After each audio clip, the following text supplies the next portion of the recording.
দিতে হবে যেন মাছটা পুড়ে না যায়। নিচে এইভাবে মাছটা নেড়ে দিতে হবে, না হলে নিচে লেগে গেলে ওটা কিন্তু পুড়ে যাবে। এই যে আমার মাছটা হয়ে গেছে, এবার এটা আমরা নামিয়ে সার্ভ করে ফেলবো।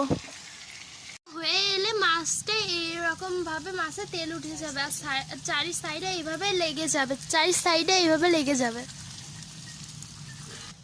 এই যে আমার হয়ে গেল মায়া মাছের চচ্চড়ি টমেটো দিয়ে।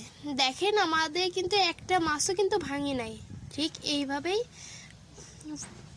ভিডিওটা যদি দেখতে থাকেন তাহলে বুঝবেন এইভাবে মেনটেন করতে হবে। হয়নি রে। এই যে আমাদের হয়ে গেছে মায়া মাছের চচ্চড়ি।